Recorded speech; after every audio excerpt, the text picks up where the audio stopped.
दोस्तों, वह कौन सी दो बातें हैं जो मनुष्य यदि समझ जाए तो औलाद पर आई मृत्यु भी टल जाएगी। भगवान श्री कृष्ण ने बताया यह दो बातें अगर मनुष्य समझ जाए तो औलाद पर आई मृत्यु भी टल जाएगी। मित्रों, एक बार देवी सत्यभामा भगवान श्री कृष्ण से कहती हैं, हे प्रभु, माता पिता को अपनी संतान से बहुत प्रेम होता है।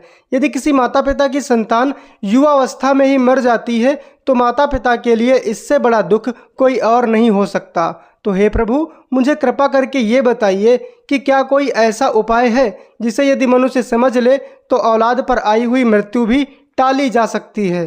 तब भगवान श्री कृष्ण कहते हैं, हे देवी, आपको मैं एक अति पवित्र कथा सुनाता हूँ जिसको सुनने के पश्चात आपको आपके सभी प्रश्नों के उत्तर मिल जाएंगे। तब देवी सत्यभामा कहती हैं, हे प्रभु, आप कथा को प्रारंभ कीजिए, मैं इस कथा को अवश्य सुनूंगी। दोस्तों, भगवान श्री कृष्ण कहते हैं, प्राचीन काल में काशी नगरी में देववर्मा नाम के राजा राज्य करते थे। देववर्मा बड़े ही धर्मात्मा राजा थे। उनकी एक बड़ी ही पतिव्रता और संस्कारी रानी थी। उस रानी का नाम था गायत्री। वह दोनों पति पत्नी भगवान शिव के बहुत बड़े भक्त थे। भगवान शिव की नगरी काशी में कौन ऐसा होगा जो शिव जी का भक्त नहीं होगा। उसका शिव जी की आराधना करने के लिए मंदिर में जाना प्रतिदिन का कार्य था। राजा देववर्मा भी धर्मपूर्वक अपने राज्य का संचालन कर रहे थे। राजा के राज्य में कोई भी व्यक्ति दुखी नहीं था। पूरी जनता सुख और वैभव से संपन्न थी। चारों तरफ खुशियां ही खुशियां थीं। तब भगवान श्री कृष्ण कहते हैं, हे सत्यभामा, इसी प्रकार धीरे धीरे कुछ समय बीता। काफ़ी समय बीतने पर राजा के यहाँ कोई संतान उत्पन्न नहीं हुई। अब राजा की आयु भी ढल चुकी थी, लेकिन उनके घर में अभी भी कोई बालक पैदा नहीं हुआ। एक दिन की बात है, सुबह सुबह महाराज अपने नगर की एक प्रसिद्ध गली से निकलकर जा रहे थे और उधर से एक झाड़ू वाली गली में झाड़ू लगा रही थी। जब वह स्त्री राजा को आते हुए देखती है तो वह स्त्री अपने स्थान पर मुंह फेरकर खड़ी हो जाती है। हे सत्यभामा, जब राजा निकलता है तो प्रजाजन राजा को प्रणाम करके उसका स्वागत करते हैं, परंतु उसका ऐसा उल्टा व्यवहार देखकर राजा देववर्मा को अच्छा नहीं लगा। महाराज उस समय तो भगवान शिव की पूजा करने मंदिर जा रहे थे, इसलिए उन्होंने कुछ भी नहीं कहा। लेकिन जब वो राज दरबार में आए तो उन्होंने अपने एक सैनिक को बुलाकर कहा, तुम जाओ और उस झाड़ू वाली लगाने वाली स्त्री को बुलाकर लेकर आओ, उससे मुझे कुछ बात करनी है। फिर राजा के आदेश पर वह सैनिक उस झाड़ू लगाने वाली स्त्री के घर जाता है जिसने महाराज को देखकर मुंह फेर लिया था। वहां जाकर सैनिक ने कहा, हे देवी, तुम्हें राजा साहब ने दरबार में बुलवाया है। ये सुनकर वह झाड़ू लगाने वाली मन में विचार करने लगी कि महाराज का आदेश है तो टाला तो नहीं जा सकता, इसलिए चलना ही पड़ेगा। लेकिन पुत्रहीन राजा का मुंह देखना शुभ नहीं होगा। वह झाड़ू लगाने वाली वो सैनिक के साथ राजा के दरबार में चल देती है और कुछ समय के पश्चात महाराज के दरबार में जाकर खड़ी हो जाती है और राजा को प्रणाम करती है। तब महाराज कहने लगे, हे बहन, आप मुझे एक बात बताओ। आज प्रातःकाल जब मैं भगवान शिव के मंदिर के लिए जा रहा था तो आपने मुझे देखकर अपना मुंह क्यों फेर लिया था? तब वह महिला कहती है, हे महाराज, आप भले ही मुझे मृत्यु दंड दें या कोई और दंड दें, मुझे कोई आपत्ति नहीं, परंतु मैं बोलूँगी तो सत्य ही। तब महाराज कहते हैं, मैं तुम्हें अभय दान देता हूँ, तुम सत्य ही बोलना। हे महाराज, आपके यहाँ तो परम विद्वान और श्रेष्ठ महर्षिगण और राजपुरोहित विराजमान हैं। यदि मैं असत्य बोलूं तो आप इनसे पूछ लेना। सुबह सुबह यदि आपका कोई मुंह देख लेता है तो उसका पूरा दिन खराब हो जाता है, क्योंकि आपके कोई संतान नहीं है, आप निर्वंशी हैं, इसलिए मैंने आपको देखकर अपना मुंह फेर लिया था। दोस्तों, राजा देववर्मा इस बात को सुनकर बड़े दुखी हुए। वे मन में विचार करने लगे, यह स्त्री तो बिल्कुल सही कह रही है। यदि किसी नगर का राजा पुत्रहीन है तो वास्तव में ये अच्छा नहीं है। आगे भगवान श्री कृष्ण कहते हैं, हे देवी सत्यभामा, राजा ने उस झाड़ू वाली स्त्री को उसके घर भेज दिया और मन में विचार करने लगे कि अब तो मुझे भगवान शिव के लिए एक पुत्र प्राप्ति यज्ञ कराना चाहिए। मित्रों, ऐसा विचार करके राजा अपने महल में लौट आए और अपनी महारानी से कहने लगे, हे महारानी, हमारे नगर के लोगों को हमारा मुंह देखने से परेशानी होती है, क्योंकि हम संतानहीन हैं, हमारी कोई संतान नहीं है और ना ही हमारा कोई वंश चलाने वाला है। आप हमारे साथ चलिए, भगवान शिव के दरबार में चलते हैं और भगवान भोलेनाथ से आराधना करेंगे कि वो हमें एक पुत्र प्रदान करें। तब भगवान श्री कृष्ण कहते हैं, हे देवी। यही विचार करके देववर्मा और रानी गायत्री दोनों भगवान शिव के मंदिर में जाते हैं और वहां जाकर उन्होंने पुत्र प्राप्ति यज्ञ का आयोजन किया। अब मित्रों, राजा रानी के पुत्र प्राप्ति यज्ञ करने पर भी संतान उत्पन्न नहीं हुई। राजा का पुत्र प्राप्ति यज्ञ भी निष्फल हो गया। इधर जो यज्ञ कराने वाले पुरोहित थे वो भी यह जानकर बड़े चिंतित हुए कि आज तक मैंने जितने भी यज्ञ कराए हैं कोई भी यज्ञ निष्फल नहीं गया है। लगता है राजा का भाग्य ही अत्यंत खोटा है। राजा के भाग्य में भगवान ने कोई संतान लिखी ही नहीं है, इसलिए तो पुत्र प्राप्ति यज्ञ निष्फल हो गया, अन्यथा ऐसा नहीं होता। तब भगवान श्री कृष्ण कहते हैं, हे देवी सत्यभामा, राजा देववर्मा भी बड़ा धैर्यवान था। इस बात से राजा बिल्कुल भी विचलित नहीं हुआ। राजा बड़ा ही धैर्य धारण करने वाला था। उसने अपने मंत्री से कहा, मंत्री जी, आप मेरी अनुपस्थिति में राज्य का संचालन करो, तब तक मैं भगवान शिव की आराधना करूंगा। ऐसा निश्चय करके राजा भगवान शिव के मंदिर में बैठकर उनकी तपस्या करने चले गए और इस तरह से धीरे धीरे तपस्या करते हुए राजा को 1 वर्ष बीत गया। मित्रों, भगवान शिव का नाम है आशुतोष। आशुतोष का अर्थ होता है अतिशीघ्र प्रसन्न हो जाने वाले। तो भगवान शिव भी अतिशीघ्र ही प्रसन्न हो गए और 1 ही वर्ष में वे अपने भक्त के लिए जाने पर तत्पर हो गए। उन्होंने सोचा, मुझे अब इस भक्त के पास जाना चाहिए। कुछ समय पश्चात भगवान शिव अपने नंदी के साथ राजा के सामने प्रकट हो गए और कहने लगे, हे राजन, मैं तुमसे अति प्रसन्न हूँ, वरदान मांगो। तुम मुझसे क्या वरदान चाहते हो? राजा ने कहा, हे प्रभु, आप तो अंतर्यामी हो, आप सबकी श्वास में बसते हो, सबके मन की बात जानते हो। हे प्रभु, जैसे हंस के बिना समुद्र सूना है, कोयल बिना जैसे बसंत सूना है, उसी प्रकार पुत्र के बिना वंश सूना है। राजा की बात सुनकर भगवान शिव मुस्कुराकर बोले, हे राजन, वैसे तो तुम्हारे भाग्य में 7 जन्मों तक कोई संतान नहीं है, परंतु तुमने मुझे प्रसन्न किया है और मैं यहाँ पर प्रकट हुआ हूँ और मेरा दर्शन विफल नहीं जा सकता, इसलिए मैं तुम्हें एक पुत्र प्रदान कर रहा हूँ। परंतु ध्यान रखना, उस पुत्र की आयु मात्र 25 वर्ष होगी। 25 वर्ष तक वह पुत्र तुम्हें पुत्र का सुख देकर पुनः अपने स्थान को लौट जाएगा। राजा ने सोचा, चलो 25 वर्ष ही सही, कम से कम संतानहीन होने का कलंक तो मिट जाएगा। फिर राजा ने कहा, जो भी हो प्रभु, आप मुझे पुत्र प्रदान कर दीजिए। दोस्तों, उसी समय भगवान शिव ने अपने एक गढ़ को बुलाया और उससे कहा, तुम जाओ 25 वर्ष के लिए इस राजा के पुत्र के रूप में जन्म लो और इसे पूरा पुत्र सुख प्रदान करना। दोस्तों, राजा भगवान शिव का वरदान देने के बाद वापस अपने महल में लौट जाता है और वह सूचना अपने राज पुरोहित और महारानी को सुनाता है कि भगवान भोलेनाथ ने मुझे वरदान दे दिया है, अब हमारे घर में बहुत शीघ्र पुत्र उत्पन्न हो जाएगा। भगवान श्री कृष्ण कहते हैं, हे देवी सत्यभामा, अब धीरे धीरे समय व्यतीत हुआ और भगवान शिव के वरदान के अनुसार रानी गायत्री गर्भ धारण करती हैं। ये देखकर राजा के घर में खुशी की लहर दौड़ जाती है। राजा बहुत प्रसन्न होता है, पूरे राज्य में उत्सव मनाया जाता है। फिर समय आने पर भगवान शिव के उस गढ़ ने राजा के पुत्र के रूप में जन्म ले लिया। ये देखकर राजा और रानी बड़े प्रसन्न हुए। संपूर्ण काशी नगरी में उत्सव मनाया गया कि महाराज के यहाँ पुत्र का जन्म हुआ है। संपूर्ण काशी नगरी में उत्सव मनाया गया कि महाराज के यहाँ पुत्र का जन्म हुआ है। संपूर्ण नगर में खुशियाँ मनाई गई। ब्राह्मणों ने उस पुत्र का नाम रुद्र प्रताप सिंह रखा। धीरे धीरे रुद्र प्रताप बड़ा होने लगा। राजकुमार रुद्र प्रताप अपने पिता की तरह बड़े ही धर्मात्मा और ईश्वर भक्त थे। राजा का पुत्र अपनी आयु के अनुसार बड़ा होने लगा। धीरे धीरे समय गुजरता चला गया। इस बात से राजा बहुत प्रसन्न रहता था क्योंकि उसके घर में एक पुत्र जो आ गया था। पुत्र के लाड़ प्यार और लालन पालन में राजा ये बात भूल जाता है कि इस पुत्र की आयु केवल 25 वर्ष है। दोस्तों, जब उस पुत्र की आयु 12 वर्ष की हो जाती है तो उन्हीं दिनों की बात है, एक दूसरे नगर का राजा था। उस राजा तेज सिंह की एक पुत्री थी जिसका नाम था वैदेही। वैदेही रूप और यौवन में इंद्र की अप्सराओं की तरह थी। वो एक परम सुंदरी कन्या थी। वो कन्या बड़ा दान धर्म किया करती थी। बचपन से ही उसने अपने माता पिता द्वारा धर्म कर्म के संस्कार सीखे थे। वो प्रत्येक जीव पर दया रखती थी। सवेरे उठकर सबसे पहले वो पक्षियों को दाना डालती थी और अपने द्वार पर आए हुए किसी भी अतिथि और साधु संत को खाली नहीं लौटाती थी। वो हर भूखे को भोजन कराती थी।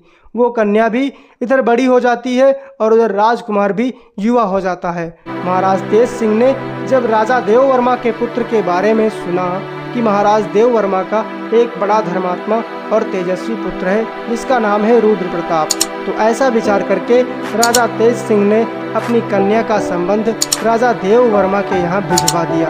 उधर राजा देववर्मा ने मन में विचार किया कि मेरे इस पुत्र की आयु 25 वर्ष ही है, अतः मुझे इसका विवाह कर लेना चाहिए और इसके यहाँ कोई पुत्र उत्पन्न हो जाएगा तो मेरा वंश भी आगे बढ़ जाएगा। दोस्तों, ऐसा विचार करके राजा देववर्मा ने अपने राजकुमार का संबंध तय कर लिया और कुछ समय में ही राजकुमारी वैदेही का राजकुमार रुद्र प्रताप के साथ विवाह हो जाता है। राजकुमारी वैदेही अत्यंत पतिव्रता स्त्री थी। उसका एक नियम यह भी था कि वह भोजन तब तक नहीं करती थी जब तक किसी भूखे प्राणी को भोजन करा नहीं देती थी। धीरे धीरे समय गुजरता गया। भगवान श्री कृष्ण कहते हैं, हे सत्यभामा, इधर राजा देववर्मा को लगने लगा कि उसके पुत्र की मृत्यु का निकट समय आ गया है और उसके पुत्र की आयु 25 वर्ष की पूरी होने वाली है।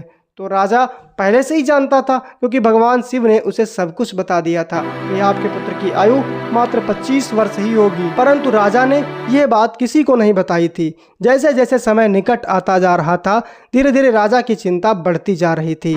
जैसे जैसे राजकुमार की उम्र बढ़ रही थी, वैसे वैसे राजा की चिंता बढ़ती जा रही थी। धीरे धीरे जब राजकुमार की आयु में मात्र 4 दिन शेष रह गए तो राजा सोचने लगा कि अब मैं क्या करूं? मेरा तो पुत्र 4 दिन के बाद ही मृत्यु को प्राप्त हो जाएगा। दोस्तों, पुत्र मोह के कारण भगवान शिव के द्वारा कही गई बात पर भी राजा ठीक से विचार नहीं कर पा रहा था और पुत्र में आसक्त होने के कारण वह बीमार पड़ जाता है। वह पुत्र की मृत्यु के बाद सबको बताकर उन्हें भी चिंता में नहीं डालना चाहता था। अब तो राजा ने भोजन करना भी छोड़ दिया। इधर जब वह दिन आ गया जिस दिन उसके पुत्र की मृत्यु होने वाली थी, उस दिन राजा सुबह से ही भगवान शिव के ध्यान में डूब गया। वो कहने लगा, हे प्रभु, पुत्र के जाने का दुख सहन करने की मुझ में शक्ति नहीं है, कृपया मुझे शक्ति प्रदान करो। मैं जानता हूँ विधि के लिखे को कोई नहीं बदल सकता, जो होना है वो होकर ही रहेगा। उस राजकुमार की जो नवविवाहिता पत्नी थी, वो प्रतिदिन भूखों को भोजन कराया करती थी, पक्षियों को दाना चुगाया करती थी। तो रोज की तरह उस दिन भी वो अपने धर्म कर्म में लगी हुई थी कि इधर यमलोक में यमराज ने देखा कि आज राजकुमार रुद्र प्रताप की मृत्यु का दिन निकट आ गया है। तो यमराज ने तुरंत अपने 2 दूतों को आदेश दिया, दूतों जाओ, अब से 1 घड़ी के पश्चात तुम्हें राजकुमार रुद्र प्रताप के प्राण उसके शरीर से निकाल कर लाने हैं। राजकुमार रुद्र प्रताप के प्राण तुम ऐसे नहीं निकाल पाओगे। इसके लिए तुम्हें एक सर्प के पास जाना होगा और उसे राजकुमार की मृत्यु के लिए प्रेरित करना होगा, क्योंकि उस राजकुमार की मृत्यु सर्प के डसने से ही होनी तय हुई है। जब कोई सर्प उसे डसेगा तभी हम उसके प्राण हर सकते हैं। यमराज ने अपने दोनों दूतों से कहा, जाओ और शीघ्रता करो और 1 घड़ी के पश्चात उसके प्राणों को लेकर आना। यमराज की आज्ञा पाते ही 2 यमदूत राजकुमार रुद्र प्रताप के प्राण लेने के लिए चल दिए और उधर यमराज की माया से प्रेरित होकर एक सर्प यह मन में विचार करने लगा कि आज मुझे राजमहल में प्रवेश करना चाहिए और राजमहल में मुझे घूम कर देखना चाहिए। दोस्तों, अब तो वह सर्प घूमता घूमता चला जा रहा था और राजा के महल में प्रवेश कर रहा था।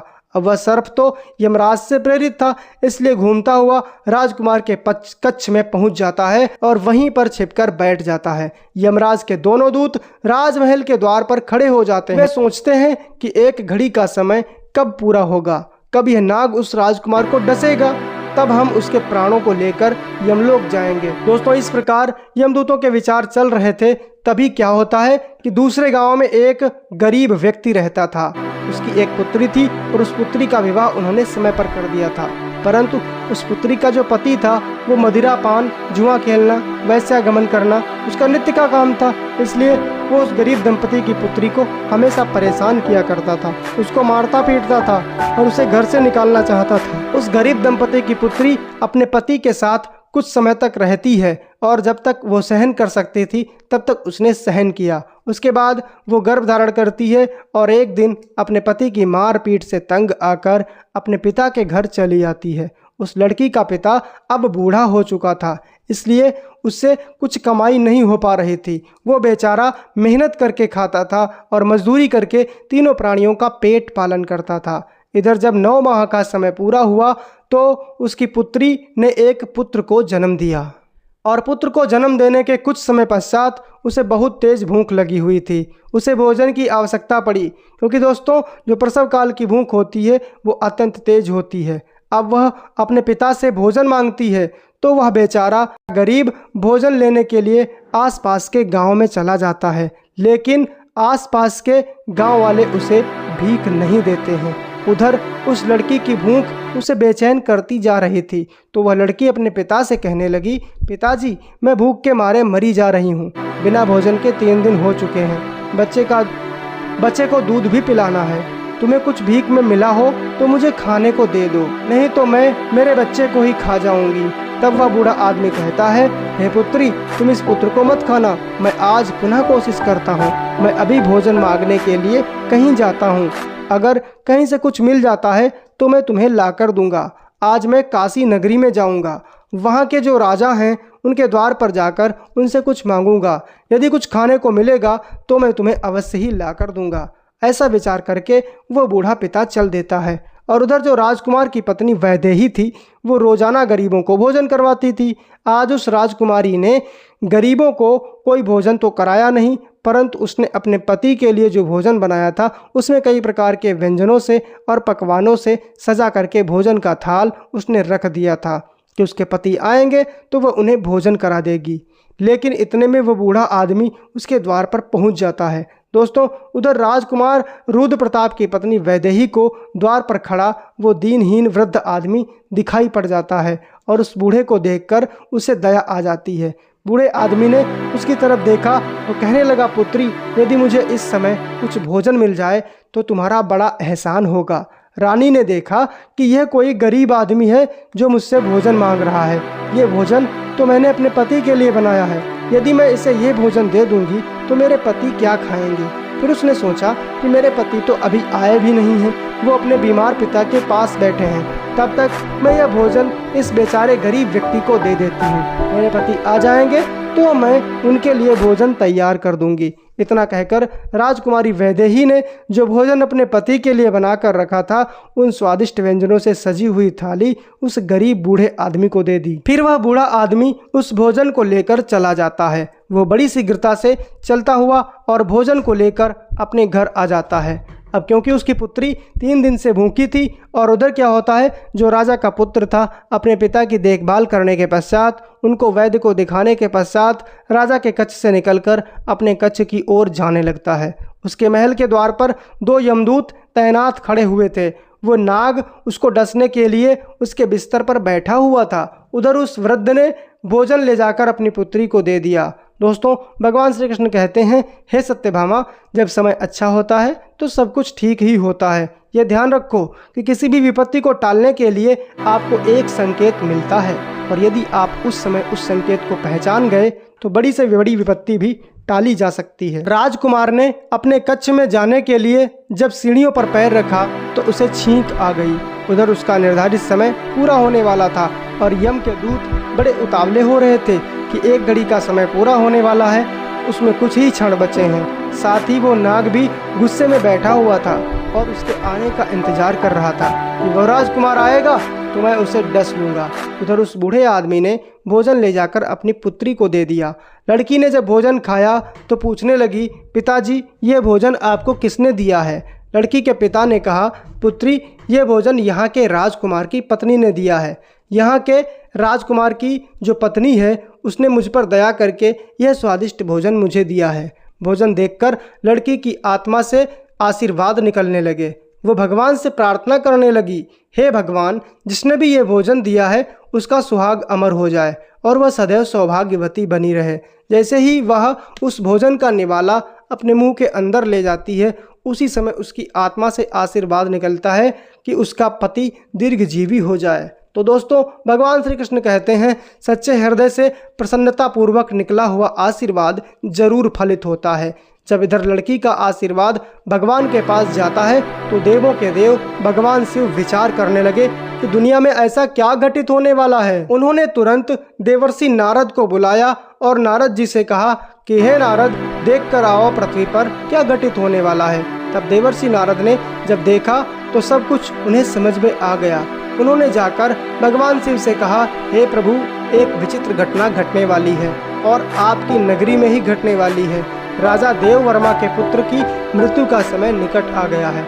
यमदूत द्वार पर खड़े हैं। नाग उसके बिस्तर पर फैन फैलाए हुए बैठा है। राजकुमार सीढ़ियों पर चढ़कर ऊपर जा रहा है। जैसे ही वो अपने बिस्तर पर जाकर बैठेगा वो सर्प उसे डस लेगा। और उधर उस बूढ़े आदमी की पुत्री राजकुमारी को आशीर्वाद दे रही है। उसकी आत्मा से आशीर्वाद निकल रहा है कि राजकुमारी का सुहाग अमर हो जाए।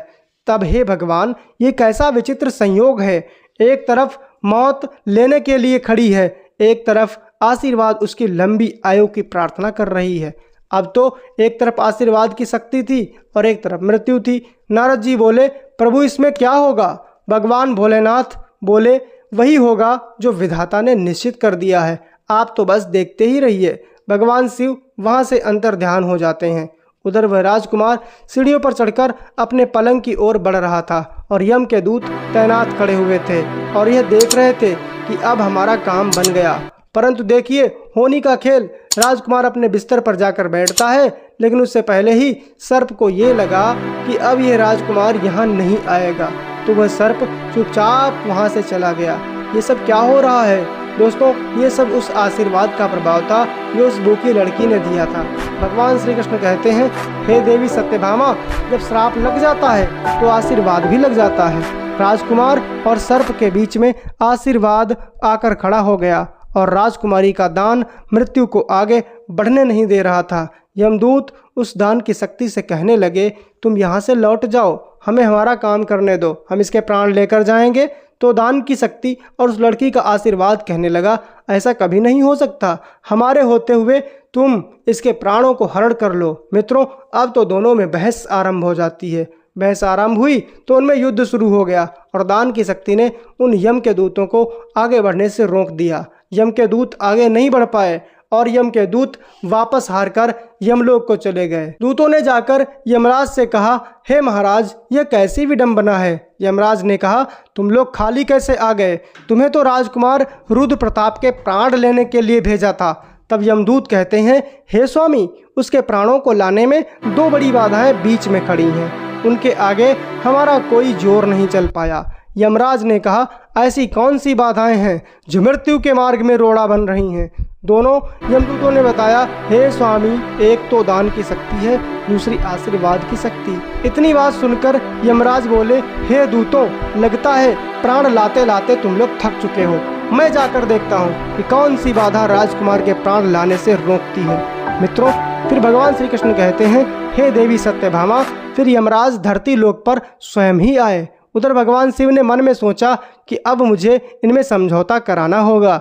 यमराज जब वहां उपस्थित हुए तो भगवान शिव भी प्रकट हो गए। यमराज ने भगवान शिव को देखा तो भगवान शिव को देखकर उनके चरणों में प्रणाम किया। भगवान शिव यमराज से बोले, हे यमराज, तुम तो बस इतना ही जानते हो, तुम्हारे विधान के अनुसार इसकी आयु पूरी हो चुकी है, परंतु तुम मुझे ये बताओ कि क्या श्राप नहीं लगते? श्राप तो सृष्टि की रक्षा के लिए मुझे भी, श्री हरि विष्णु को और ब्रह्मा जी को भी ग्रहण करना पड़ता है। क्या आपने श्राप के कारण मृत्यु लोक में जन्म नहीं लिया था? बताओ बताओ, आपने विदुर जी के रूप में अवतार क्यों धारण किया था? यमराज कहने लगे, हे भगवान, वो तो मुझे ऋषि के श्राप के कारण रखना पड़ा था। तो भगवान शिव बोले कि जब तुम एक श्राप का मान रख सकते हो तो उसी तरह से किसी के सच्चे हृदय से निकलने वाले आशीर्वाद का भी मान रख सकते हो, उसे आप कैसे निष्फल कर सकते हो? यमराज भगवान शिव से बोले, हे प्रभु, अब आप ही इसका उपाय बताइए कि मैं क्या कर सकता हूँ। तो भगवान शिव यमराज से बोले, आप इस राजकुमार की आयु को बढ़ा दीजिए। तो यमराज कहते हैं, हे प्रभु, यदि कोई अपनी आयु में से कुछ वर्ष इसकी आयु में दान कर दे तो इसकी आयु बढ़ सकती है। तब शिव जी कहते हैं, यह मेरा ही गढ़ है, इसलिए मेरी ही आयु का 1 वर्ष इसकी आयु में दे दीजिए। मित्रों, आप सभी तो जानते हैं कि भगवान शिव की आयु तो अनंत है, तो उनका 1 वर्ष भी कितना होगा। और शिव जी और शिवगढ़ तो शिवलोक में वास करते हैं, वहाँ की समय की गति अत्यंत कम है, उसके अनुसार आयु बहुत अधिक हो जाती। इसलिए अंत में यह निर्णय हुआ कि इस राजकुमार की आयु 110 वर्ष कर दीजिए और 110 वर्ष के बाद आप इसे ले जाना। ये उस शक्ति के आशीर्वाद के कारण और वरदान के कारण मृत्यु के योग्य नहीं रहा है, इसलिए मृत्यु को इसने जीत लिया है। दोस्तों, भगवान शिव के कहने पर यमराज ने प्रकृति के नियमों में परिवर्तन कर दिया और एक शिव जी ही हैं जो मृत्यु को टाल सकते हैं। शिव जी ने राजकुमार रुद्र प्रताप की आयु को बढ़ाकर 110 वर्ष कर दिया। इसके पश्चात यमराज यमलोक को वापस लौट गए। इधर राजकुमार रुद्र प्रताप की आयु 110 वर्ष की हो जाती है। दोस्तों, भगवान श्री कृष्ण कहते हैं, हे देवी सत्यभामा, सच्चे हृदय से दिया गया आशीर्वाद अवश्य ही फलित होता है। यदि मनुष्य किसी भूखे को भोजन खिलाता है तो उसके हृदय से आशीर्वाद निकलता है, इसलिए हमें भूखे को भोजन अवश्य खिलाना चाहिए। मित्रों, ये कथा आपको अच्छी लगी तो वीडियो को लाइक करके चैनल को सब्सक्राइब जरूर करें और कमेंट में जय श्री कृष्ण हर हर महादेव अवश्य लिखें।